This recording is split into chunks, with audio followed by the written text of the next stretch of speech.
How's it? I'm Daniel Davidson. I'm from a company called Digest. It's a financial email newsletter. And I'm here tonight because I just want to hear about the struggles of another entrepreneur and like what pushed him now to success. Hi, I'm Asad. I'm from a company called Stellenbosch, and I'm here at Startup Grind to help the guys with their tax returns, financial statements, and keep them in compliance.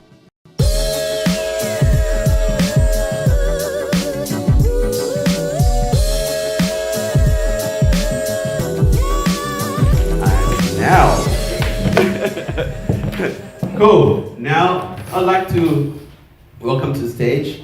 Amanda's been introduced already so many times, but he's amazing. He started this company 10 years ago. We met in my coffee club. He was 24 years old then. Now his company is massive. They're powering transactions behind F&B, Discovery, Pick and Pay, KFC, Burger King, ShopRite, and many other companies. And please, get up on your feet. Let's give a warm round of applause to Bevan and Ducasse.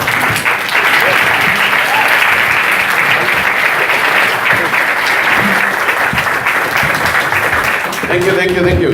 Thanks. Welcome to Sir Richard, Bev. Thanks, man. That's definitely the best welcome I think I've ever had. It's good to have you on this stage, and I like all the time. Why I run Startup Grind, been doing it for over 5 years now, is because I get to meet amazing people like you, and I get to meet amazing people like in the audience. So, Bev, we want to just learn your story, how you got to this point. But to begin with, you were born in KZN, right? Yeah, that's right. Yeah. Tell us about that. So I grew up on a farm. Firstly, thanks for having me. It's awesome to be here.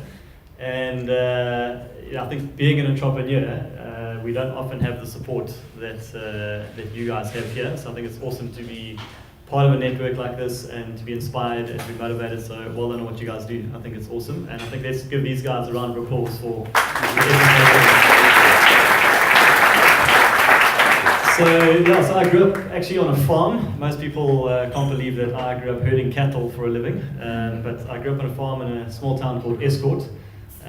For those of you who don't know, it's in KwaZulu-Natal. It's about 2 hours inland from Durban. And it was an awesome upbringing. My dad was just a farm manager, so I used to, as I say, herd cattle and then go off to school in the morning, a little school called Drakensview View Primary. We used to go play all the big schools and get thrashed at every single sport. that was us. And I ended up getting a scholarship and going to Hilton College in KwaZulu-Natal. My folks moved to Swaziland, so I ended up 14 years going back to Swaziland and visiting the folks out there, also on a farm. And then came down to Stellenbosch, but I don't want to give my whole life story. Okay. That's kind of the early days of my childhood. And Stellenbosch University. That's right. Yeah, I did the Stellenbosch. I just did a BCom. I was hell of a keen to just get out and start earning a salary, because the amount of money I was earning by being a waiter wasn't getting me very much. Where were you waitressing? Waitressing. On Saturdays I was waitressing, and on Fridays I was waitering. So I was a little place called Java Cafe, which is, and for those of the Stellenbosch people will know. Okay. But I was in Rez in Helderberg, which was about a 15-kilometer walk to, which is probably why I didn't go to many classes. But that's where I was. Cool. And your journey after that, when did you just think about entrepreneurship? Was it like straight out of university, or did you think you're gonna get a high-paying job and be super rich with a corporate job, or how was the decision? Yeah, so I think for me, I always was interested in business from a young age. I remember, I think your USB story, it kind of took me back when I was a kid, and I was just trying to figure out how to buy something and sell it for something more expensive and make money from that. So I always had a knack or an appreciation for kind of trying to generate revenue in some way. But I think the big kind of penny drop for me when I came from, like I said earlier, being on the farm with my father, and he was a farm manager, so he just worked crazy hours, weekends, days, and very, very little. And so he was really working for his job, and the job had him the whole time. And I ended up going to this, really sort of private school, and I was and very, very different. I rocked up in kind of these like PT pants, and these guys rocked up in these planes. And I remember looking at their lifestyle, and although I was very blessed in the upbringing that I had with my family and with the farm and the lifestyle that we led, one of the things I did learn at the school was just how there could be different things and different ways of doing it. And I looked at their fathers and how they were working, and how it was almost like they were working but the business was working for them. And that was sort of the penny drop for me, and said, actually, I want to create something where the business is working for me. Yeah. And so from school days, started creating ideas, had ideas, and I remember, I think it was in matric, and I wanted to patent the idea to order your movie on a touchscreen, and you could pay with a credit card. And about 7 years later, you could buy a movie ticket on those like kiosks, So little things like that, where I was always had these ideas, and and then obviously it eventually led to this. Yeah, and when we met, like about 10 years ago, you had started Y-Wallet. Yeah. And I remember, I think we saw versions of it, and you were super excited. Tell us about that journey and starting Y-Wallet. I think you got funding almost immediately. How did it work? Yeah, sure. So I think probably one of the greatest success stories of my life was actually Coffee Club, which is where we met. So a funny story there is we had two of my mates, Benny and Aaron, and myself, we used to meet for coffee every Saturday morning, and we decided this is Cape Town's such a great place to meet people, so we just created this website called Saturday Morning Coffee Club on Facebook. And I think suddenly there was like 300 people, and we had 20, 30 people coming every Saturday, so it was actually quite a fun time. But to answer your question, that wasn't the business that we started. So I consulted for 2.5 years, and then I was in a startup company, and I was there for about 9 months. And I had this idea to pay with the phone. And back then, if you cast your mind back to sort of end of 2007, there was no iPhone, no Android in the market. So the idea I had was building this sort of applet where you could enter your credit card details, and again, there was no Uber where you link your credit card, or no SnapScan or Zapper. And so the idea was linking this credit card and paying with my phone in a store, and ultimately leaving my wallet at home. So that was the business idea that I had, and I built a business plan and financials. I approached a technical friend of mine and asked him to start building some prototypes. But I had 4 months of rental, so I quit my job. As most startup people do. I think I was resonating with your story of an entrepreneur. Didn't want a boss, and then found out I was the worst boss possible. And so I quit my job, at 4 months worth of rent, and this was leading up to the end of 2007. So I needed to raise capital and get cash in the door. And I was approaching, I was just hustling everybody. I felt like, like a car guard saying, just everybody come, give me something, please. And at that stage, I was raising 2.5 million rand. The business plan that I sort of forecasted needed 2.5 million to get to break even. And it was a tough time because your cash is running out. I always say to people, try and do it before you get married and have kids, because I think it's a far better time to do it. And leading up to the end of December, I eventually got in front of a guy by the name of John Bright. He was the CEO and founder of a company called UCS Group. And I pitched the idea to him. So this is what I want to do. He has the financials, he has the business plan. And in the meeting, this is December of 2007, and my rent was literally going to bounce at the end of that month. And so I said, this is the business, this is the capital I need. And he said, in the meeting, I'll back you, I'll give you the capital. And he said, how are you doing cash flow wise? So I said, well, actually, rent's about to bounce in a couple of days' time. So he wired 100K into my account, and he said, we'll come back in January and we'll sign all the agreements. And so it was quite an incredible story of someone just believing in me and backing me, and we wouldn't be here if it wasn't for John. So eternally grateful for that. Wow, that's incredible. And what do you think it took for him to do that for you? What were the things around that? Did you know him before? Did somebody vouch for you? Did you have a track record of sorts? Luck.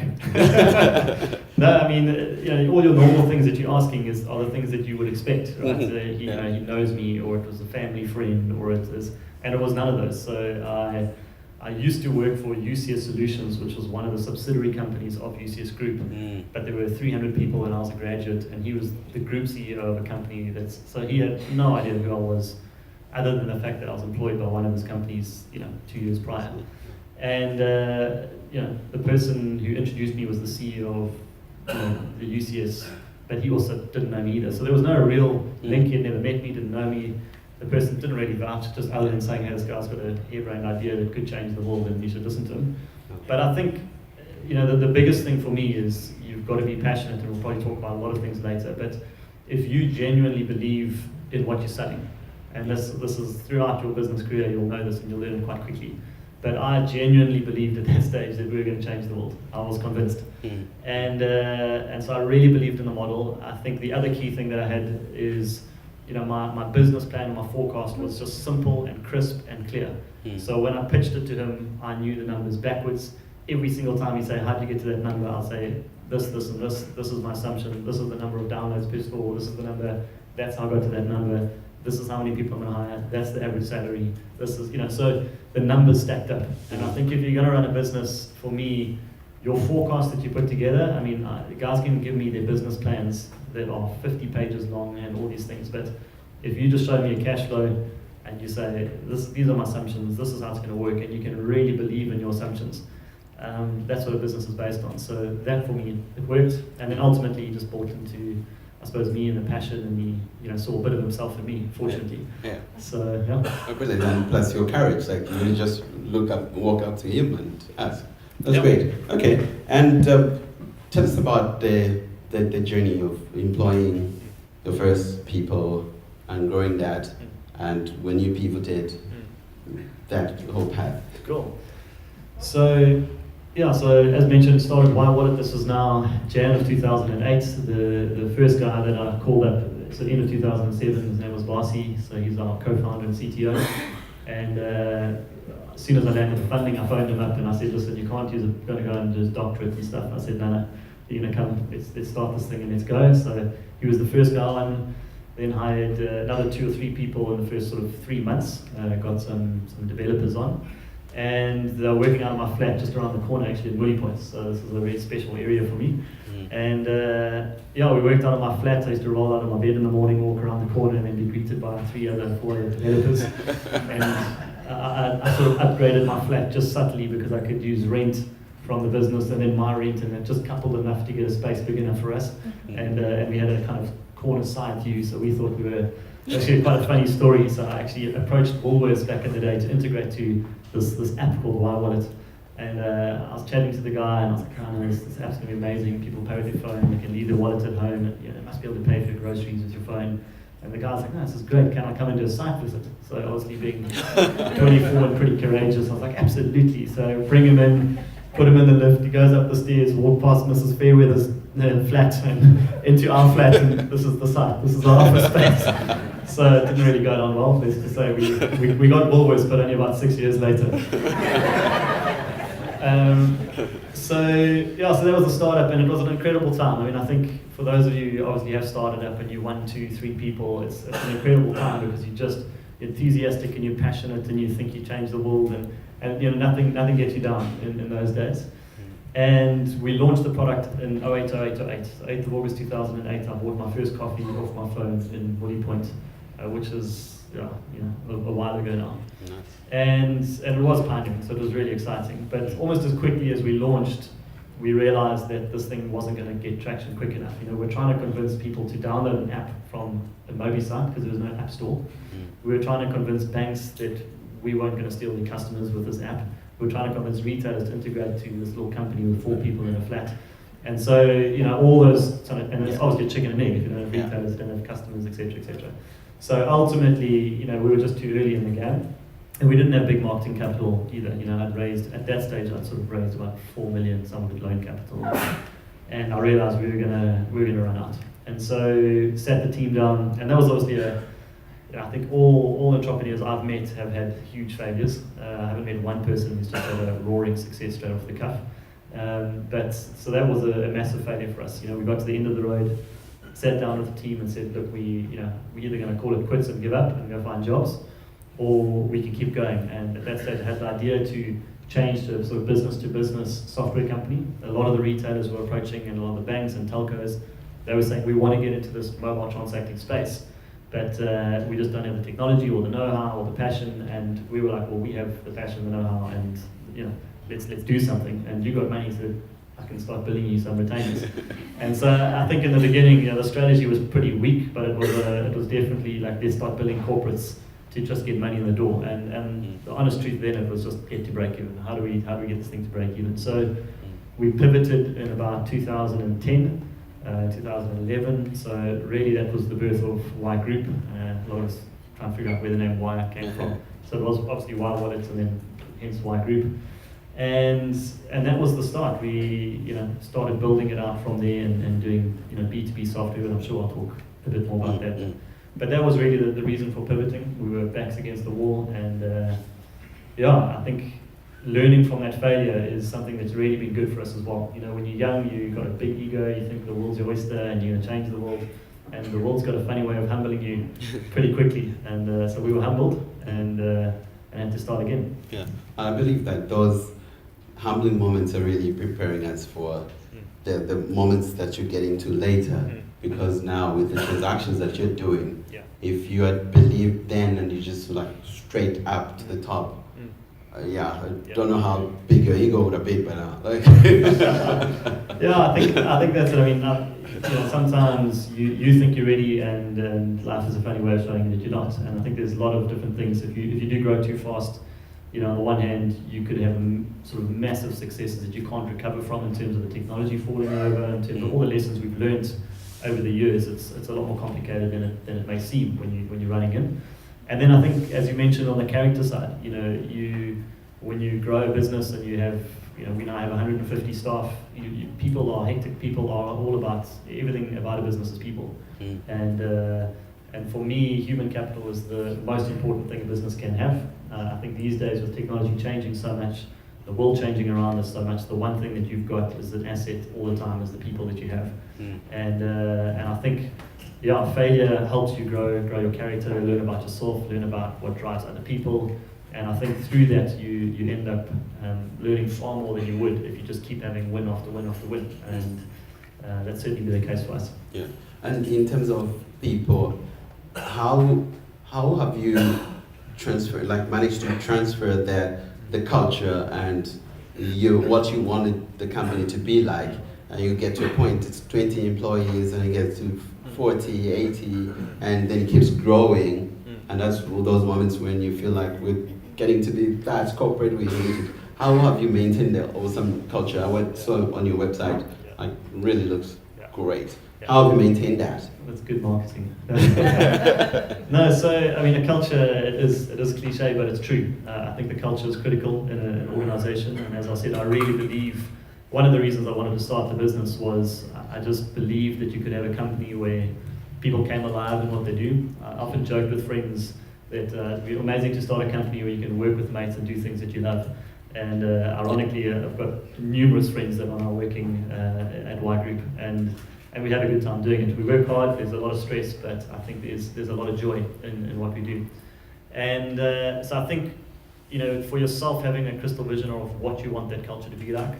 So for me, there were three kind of key P's that we talk about in an organization, and the one I've spoken about a lot, but is passionate people. And we live it, dream it, breathe it, we manage it, we nurture it, and that's, in each of those pillars there's so many different things that you can do, but people, we spend a huge amount of time. And one of the things we do there is we've got a full-time coach that we've hired 6 months ago, and actually he was also a mate of mine, and he was just passionate about coaching, and he was doing golf coaching and all sorts of other things. And eventually I just said to him, well, why don't you just coach full-time at WiGroup? And he's like, okay. But the point there is that if you look after and you're nurturing people in their entirety, so not just in their role, not just mentoring them in terms of how to be a better developer, but if you're actually coaching them in life and leadership and family and all these other areas, they become far more rounded and better people for it. And within that process, you see how they just blossom in work. It's almost like a great outcome. When you say to people, you need to go do exercise and eat healthy and all these things, that actually indirectly that helps the workplace.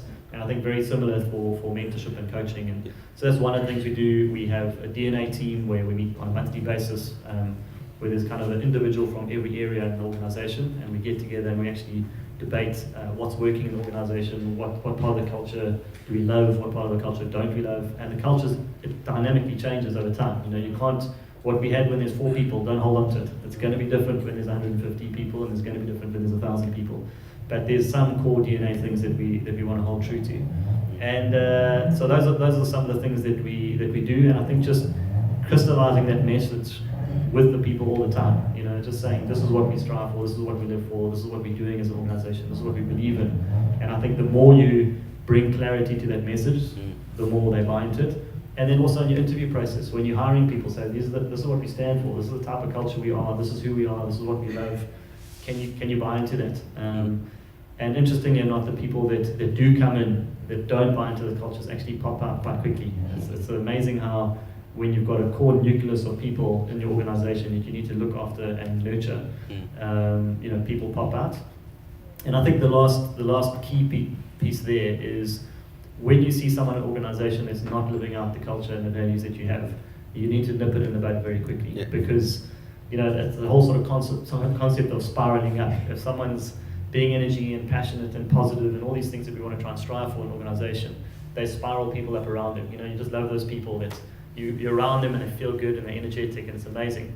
And then you get those individuals that are just kind of the naysayers and everything's difficult and work sucks and why am I here and my boss is horrible, and you know, and for us you got to nip that in the bud. And for me there's two things. You know, one is you sit down with that person and you say, listen, this is not what we do around here. We're investing in you, we're here for you, we're serving you, so you need to change your attitude, because you know we can change what's around you, but how you feel and how you show up is actually your own choice. And we have lots of tough conversations, because that's the thing that can destroy teams and then ultimately destroy companies. So we work very hard at, you know, eyeing those things out and hopefully changing their mindset, which does happen quite often. They rock up the next couple of weeks and they're a different person.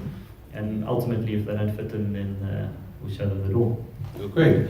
It's really amazing now that the work I do as well, like coaching CEOs, entrepreneurs, and I'm seeing more and more of that, and companies that you ordinarily wouldn't talk about coaching. You know, you're a tech company, fintech, and you're talking about coaching. Reading Ray Dalio's principles.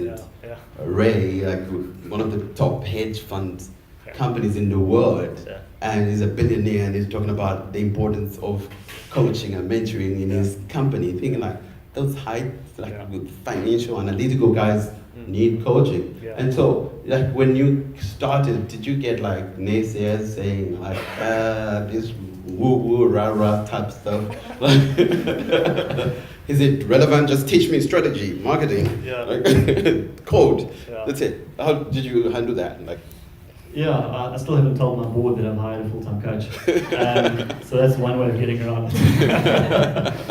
No, but I think because we've hired people that are, you know, from early on, we've really built a team that is properly united and see the walls in a similar way. And obviously, you know, I might have been a little bit more passionate about our breakaways and the kind of connecting time and working on people. And I think that came maybe a bit more naturally to me than it did to other people.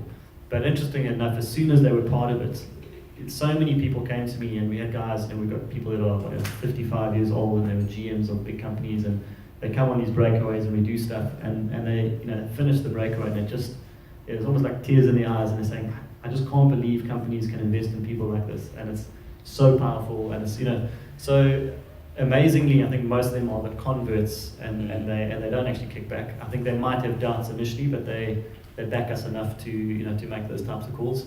And also we do make mistakes, so when we do something that doesn't work, then own up to it, and you know, we'll kill it. Not every idea we've launched, certainly not even every business we've launched has worked. So clearly every idea we have doesn't always work. What kind of behaviors did you have in the company that other people felt like you're not helping us grow, and then you learned like, okay, I am actually the hindrance to my company.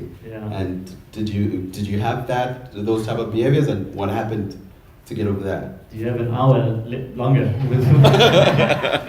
You know, Instead of grind extended. Bevan's bad behaviors. This is endless.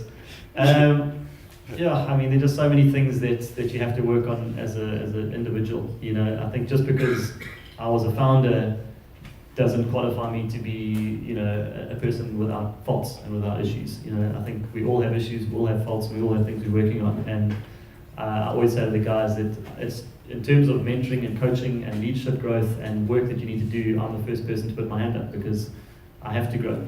But one of the biggest lessons that I learned around sort of my my bottlenecking the company, as you put it, is, when I started, every decision I felt had to go through me because I thought I was the smartest kid in the room.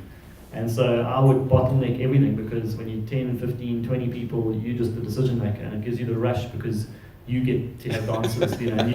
I'm the boss. No, but it's done like this. And if you disagree, you don't have a job. So, and I mean, when you're young, your ego gets ahead of you, and unfortunately, a lot of people are driven on ego. And I hate to say it, even today, I still get driven on ego. And I think that's one of the things you really have to fight hard to suppress and to get rid of, and realize that there's no space for ego in companies. It's not about you, it's not about your ego, it's really about building a business and making the world a better place and making the environment better. So for me, it was realizing that I was the bottleneck trying to make the decisions, and realizing that I needed to ensure there were smarter people in the room, and there were smarter people in the room. Also admit where I actually was rubbish, and empower people to make the decisions and do the things without me being involved. So it's that whole sort of empowering element to it. And it's kind of picked up on one of the biggest lessons that I've learned around raising leaders versus raising followers. And generally you start and you just got this whole idea of this flock of followers, and everyone is just following the dream. And that's often what an entrepreneur wants. Everyone's just following this dream that I have of this better future. And you quite quickly realize you're just going to trip over your own shoelaces, and it's a pretty hollow bus at the top. But if you raise leaders, and the leaders raise leaders, and leaders raise leaders, then you're never going to be a bottleneck. And for me, if you've got 20 people and you're trying to make decisions, the minute you raise a leader, you kind of, it just opens up that whole world of decision making below you. And then they raise another leader, it opens up, and that's the only way to scale a business. So if you don't have the mindset of raising what I call level 5 leadership, which is raising other people up, not just getting equipped yourself or leading better or communicating, all these other strategies. If you raise leaders up, your business will grow, and ultimately you should be continuously replacing yourself. And that's probably the area that I did very badly for years, and had to learn to power people, give them the glory, raise them up, and it's very hard because brilliant. I see. And I like what you mentioned about level 5 leadership. I think Jim Collins talks about it very well in his Good to Great book. And with that, in your case, what have you done around the people around you, like so people can step up to you and say, no, Bevan, this is not working, without fearing for their jobs? How do you make the people secure to give you their harsh feedback? For me, my wife does that.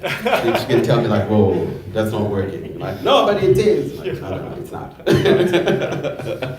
So, I wouldn't say I've put a specific strategy, and I think it's a good point. But I think for me, again, it just comes into learning for myself around how to treat. When I used to run meetings, it was all about I would run the agenda and I'll set everything, and and I thought I was giving everyone voice in the room, and then you learn tricks like, but actually everyone didn't speak. So then you say that. Anybody has something to say? Okay, silence. Great. Exactly. Meanwhile, there's a person. and so a lot of that was just leadership myself to genuinely sit in a room and be like, have you had? Would you like to say something? How are you feeling about this? And genuinely look at the person in the eye, and kind of go around the table and kind of ask that. So simple tricks like that around, to just say yes. I give them permission to walk into my office. I mean I did that day one, but that didn't mean anything. So genuinely kind of drawing it out of people, becoming aware of how people are showing up, and then actually, it's amazing how even if you ask people, they won't do it. But when you can see there's something just not right, just sit them down and say, hey, babe, like something's not up here. What are you thinking? What are you feeling? Because sometimes they can't say what they're thinking, but what they're feeling. And then the other one is just if it's in a workshop environment or in a team strategy session, or we have senior leadership meetings every Monday morning when I'm in town, and there it'll be someone else must facilitate the meeting. So when you facilitate it, you think you're facilitating, but you may not be getting everyone's perspective. Whereas you get other people to facilitate, or we have a check-in question every single Monday morning, and the check-in question is not business related. So it's a check-in question, and it just makes people communicate and get everyone's voice in the room before we have a meeting every Monday. And so little things like that really help get people's perspective and make them feel like actually we can approach this. And then I suppose the last point is when they do give you feedback, be humble enough to listen, because I also got this wrong many times. I was, generally as entrepreneurs, you're probably quite quick thinking.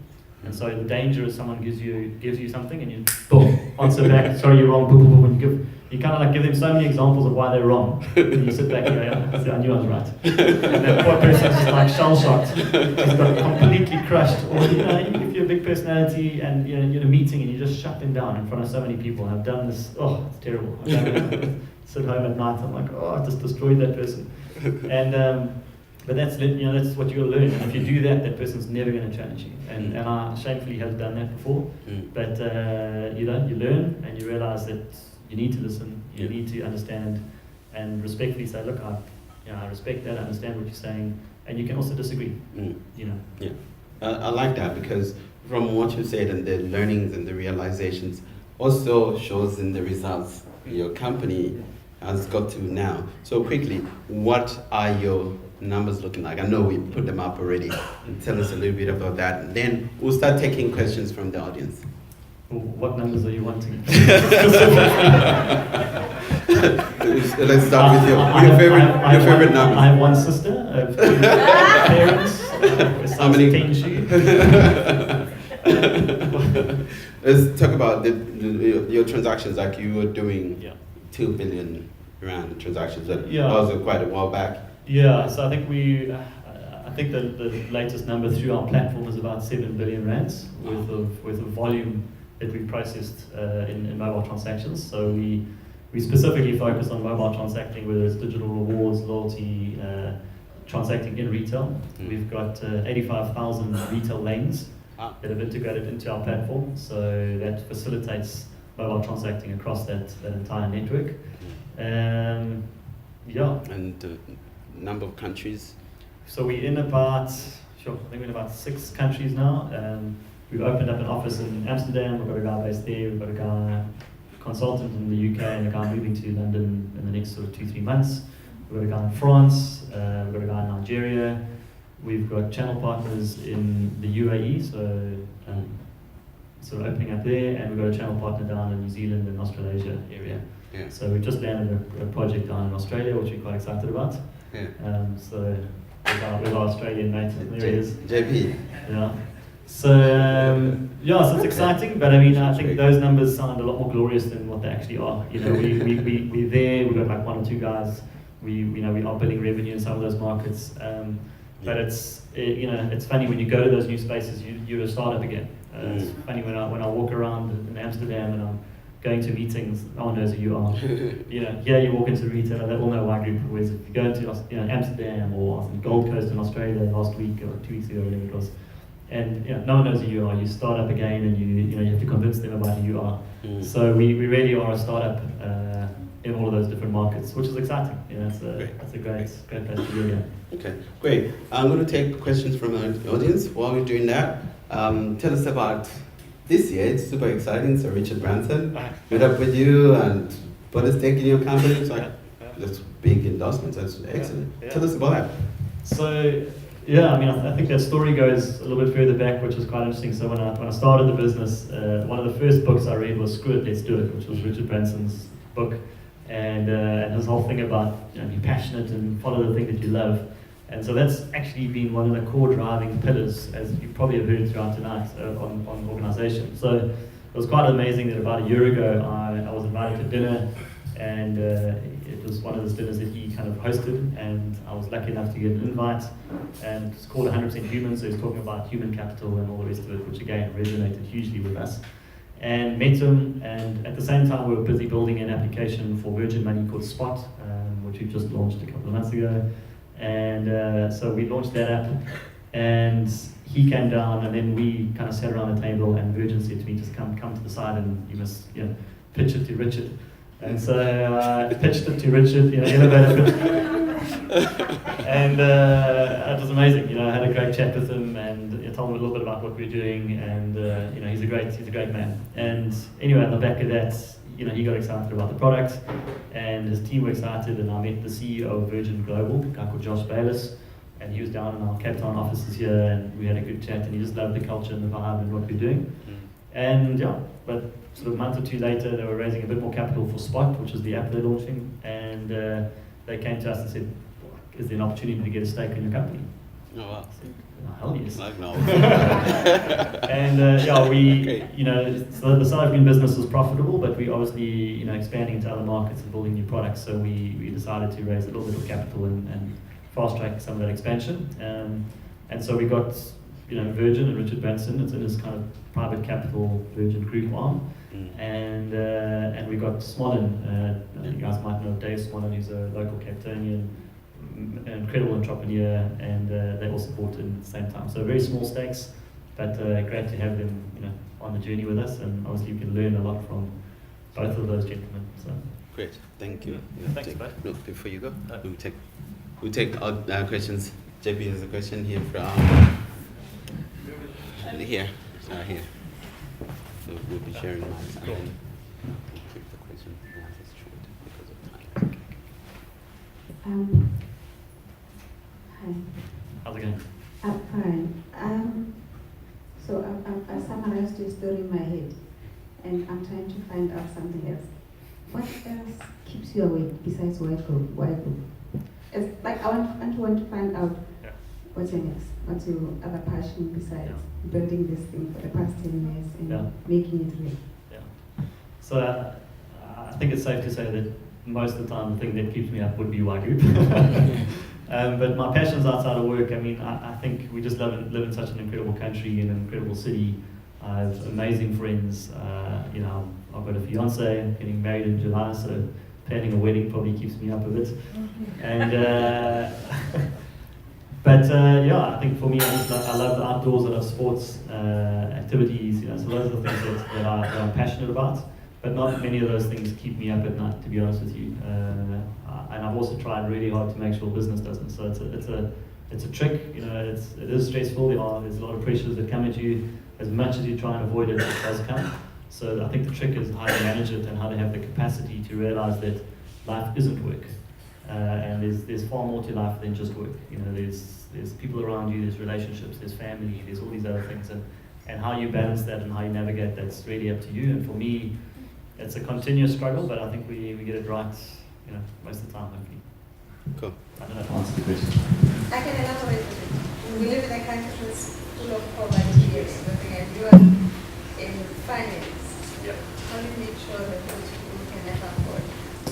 It's a great question. So the question is, we live in a country of a lot of poverty, and we in finance, so how do we assist them? And I think I'm not in finance like Zona, which is sort of micro-learning, so I think they provide a lot more of a direct impact. But certainly we as South Africans obviously owe it to a lot of people around us. How can we make an impact in this world? And we've got a whole lot of initiatives that I'm not going to go into because I don't really want to talk about all the wonderful things we do in the poverty world. But there are huge initiatives that we embark on across different areas. So we've got a junior school initiative that we work on. We've got a high school scholarship initiative that we work on. We've got a graduate program that we work on, which for us it's about job creation, empowering people and raising them up, and it starts at school. So if we, in our world, in our business, if we can change people from school, through high school, and then create jobs, I think we're doing our little bit. Is it going to change 1 million people's lives in South Africa? Unfortunately not. But I think we can only do what we believe we can do, and I think as long as we're not living a completely selfless life, that's ultimately what we can do in our businesses. So that's us. I'm getting a kind of, come on, man. I think she thinks that 700 billion is coming into my bank account. If it was, I would do more. Cool, thanks. We got a question there. Hey, I'm Gabby. I'm a designer from San Francisco. And I really appreciate the fact that you guys are empowering people to get coaches. I built out a coaching program at Capital One. But apart from that, my question is how you guys are at scale approaching diversity and hiring, especially for women. It's a big conversation in Silicon Valley right now.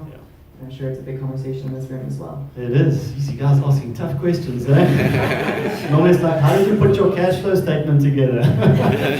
No, so it's a great question, and I think again it speaks to this country that we're in, and the fact that there is so much diversity and how we're going about it. And to be brutally honest, for the first 5 years, I wasn't even thinking about it, because I just wanted to get the business to break even. I couldn't afford for me to worry about who am I hiring, what color is their skin, are they male, female. I was just like, get to break even, build a business. So for the first couple of years, I honestly can say I wasn't thinking about it at all. I can clearly remember about 5 years ago, the first lady coming to me and saying, "I'm pregnant." I said, "Oh." She said, "So what's your leave pay policy?"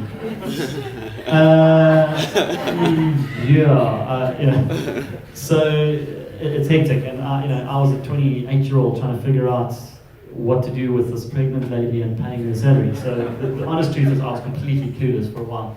But now what we do, we obviously there's BE in an organisation, and we have BE meetings on a regularly basis. We discuss how we are empowering people of different races and different colours throughout the organisation.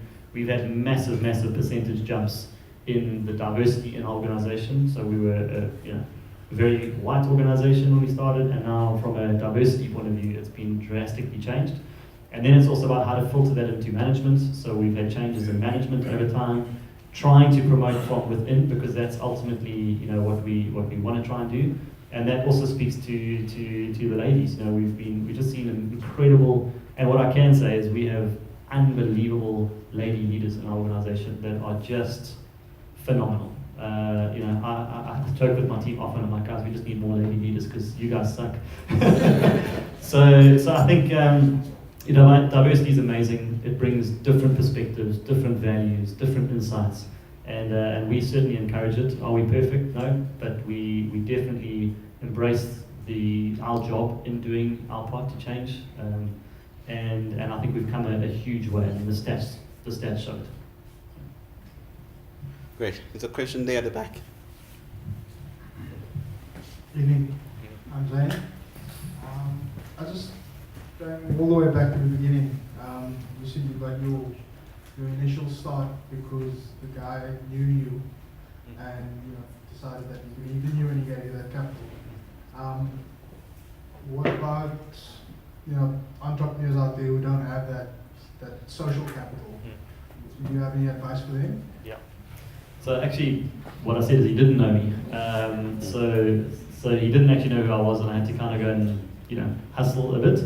But I think there's still an argument to say that. But I went to a private school and I had other social capital, that I walked in the room with, whether he knew me or not. I may have had social capital, and I believe I would have had, even though my family didn't have money or whatever it might be. There is definitely, an element of I had social capital in whatever shape that form was. I had a degree, etc. So I think for those of you who don't have that social capital, I can only say that I do believe that there are people out there that if you're passionate enough, and if you're hungry enough, and if you approach enough people, that you will get funding. And you might not land 4 million rand in the first round, you might land 100k, you might land 200k. But I really believe there's opportunities for everyone that applies their mind. And I'm not here to say that your opportunities are exactly like my opportunities, because it's just not the case. And I think unfortunately we live in a world where our opportunities are different from other people around us. And I think just the fact that you guys are sitting in this room, I would argue you guys are an elite group of people. And so all of us sitting in this room have some type of, let's say, responsibility to make a change. And for us, that is job creation, empowering people, hiring people, mentoring people, growing people, and ultimately those people then do have exactly what I had, which is a network, education, qualifications, etc. So I think that's our job. And again, I'm also willing to learn and find out better ways of doing what we need to do. Great. Good evening, everybody. Question at the back, then we'll have Bevan? question. Hey! I've known you a long time. I can't see you with the hat, but I can recognize the laugh. I've known you a long time, and I just wanted to ask a question around the different phases of investment that you've gone through, and again, the key lessons learned in each phase. So I think you've referred to your angel round of investment, but you've also been through subsequent funding raises and subsequent opportunities within the context of the ecosystem. I've known you since 2012, and again, I've seen the growth through those phases. Can you help some of these guys to kind of understand those phases of investment, the lessons learned out of each phase, and again, related to, you know, when you're scaling, whether you're scaling into Europe, but how did you make that leap, and what was going on in your headspace, what was going on in your environment internally to give you the confidence to do it? You know, what were the key drivers? And again, where the competitions and things you were part of and the opportunities that were offered to you through the ecosystem, do they play a big enough role? I mean, we've traveled to Europe and we've done some things, but did those things, were they helpful so that people understand, is it a waste of time? Should I not bother? Should I bother? Okay, there are a lot of questions, and Cycles have told me to keep it very short, so, Yes. so I'm going to We try can and answer all of truncate them. and delete the rest of the question. No, I'm kidding. So very quickly, in terms of rounds of funding, we had our angel round, and obviously when I pivoted the business, I went back to that angel fund and raised an extra kind of 1.5 bar to bridge that additional gap that we hadn't forecasted. So that was kind of all within the angel funding round. And we then had we actually grew the business to break even. So after that, we hustled and we kind of bootstrapped the company. So I love businesses that can get a place to get to break even. You know, if you can get your business there, it's just such a powerful tool. Because before that, I had my back against the wall all the time. Every time I go into a meeting with investors, they're saying, yeah, but you need money and what are we getting and da da da. You know, the minute you get to break even, tables turn, and suddenly it's like, I don't need you anymore. So I'm actually going to run my business and, you know, just keep quiet.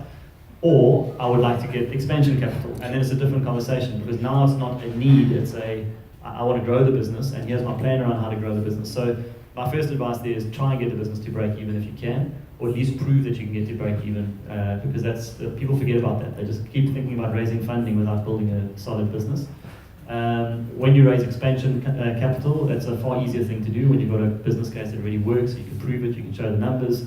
And then expansion capital, in my experience, has been pretty easy. I've never battled to raise capital. And I think that's just because once you've got a proven model, people want to buy into it, right? So that's always the first start.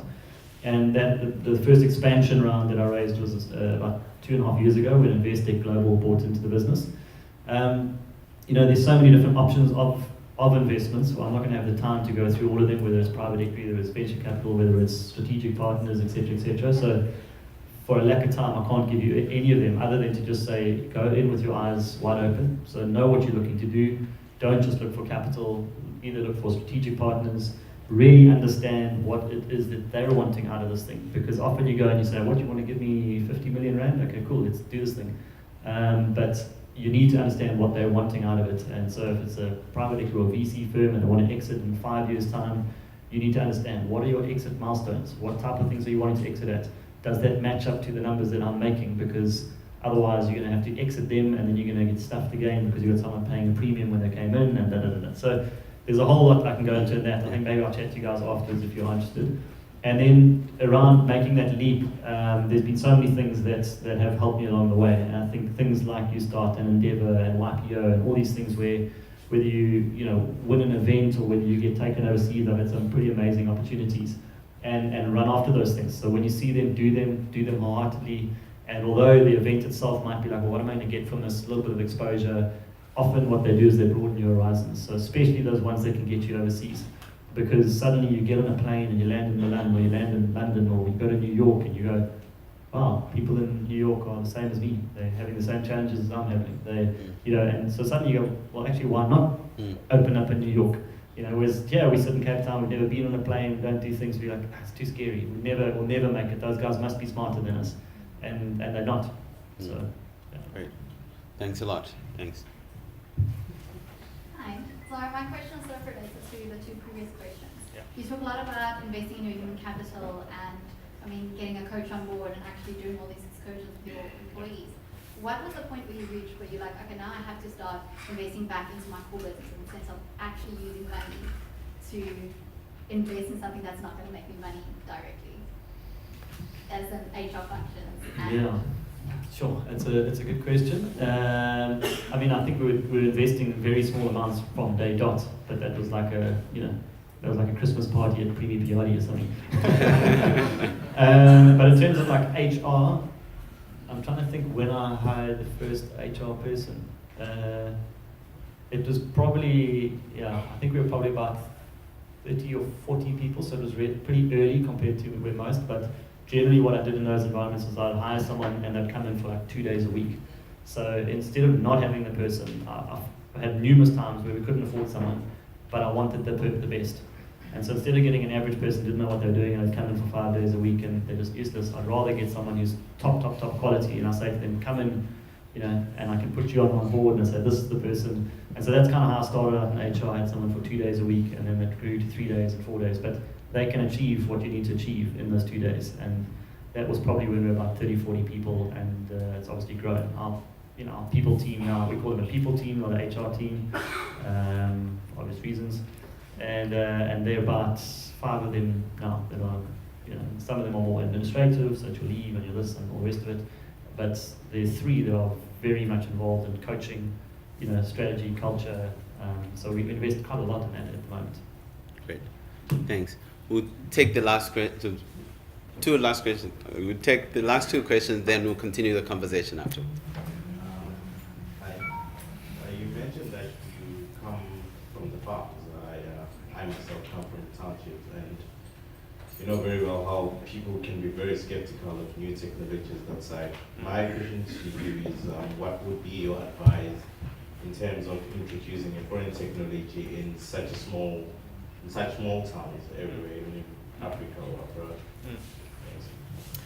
So I used to use my dad as a massive test. You know, he's a bearded 67-year-old man that used to use a walkie-talkie. So if I give him an app and he can use it, then I think it's done proof enough. So that was my test number 1. But on a serious note, I think whether you're launching in a small town, whether you're launching in a big city, one of the things that we really strive to do, and we don't always get it right, but is really dumbing down products and making them what is the absolute essence of what the product needs to do, and what's the most simple way of achieving that one core thing. And I think if you're asking yourself that question, you keep refining it. Is that needed? No, chuck it out. Is that needed? Chuck it out. And so getting to that absolute core and making it so simple. I always say simplicity always trumps functionality. So a lot of people build apps and they say, I want to put this function in, I want to put that function in, I want to put this function in, and it's just like, what is this thing doing?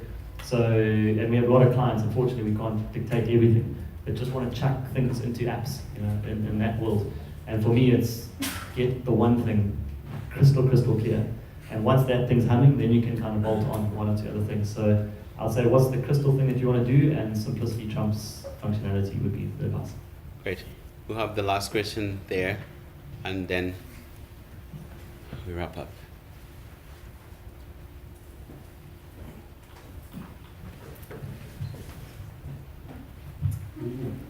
Hi, my name is Sheldon.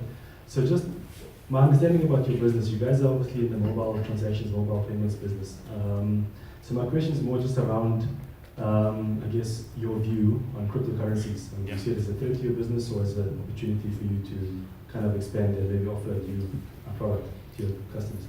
Yeah, so we're not really in the crypto world. When I say we're not in the world, we've got teams that are exploring blockchain and crypto, and we've done some pilots and hackathons. And so I think it's an incredible, blockchain specifically is just an incredible piece of technology, and I think that it is going to change the world. Cryptocurrencies, I think a lot of them are hype, so I'm not too, some of them you just got to watch out for, and I think it's a lot more hype in what they actually do. But the actual underlying technology of blockchain is an amazing thing. And then for us specifically as a business, it's more around how can we use blockchain for things like remittance. We are looking at cryptocurrencies and blockchains, etc. But some of the loyalty things we're looking at, we're like, could we run that on a crypto instead of on, a wallet-based system? But I think sometimes, you're just trying to fit things in because it's a cool buzzword, and for us, we haven't found anything at this point in time in our organization that we can use it for, and we certainly not, at this point, not worried about competition doing what we do in that world, because it doesn't, like I say, we're not in payments. I think if I was a bank or doing mobile payments as a core business, then it might be different, but we're not really in that space. But blockchain is definitely an exciting technology, and we're exploring it quite a bit. Great. Thank you. Thank you. A big hand for Bevan.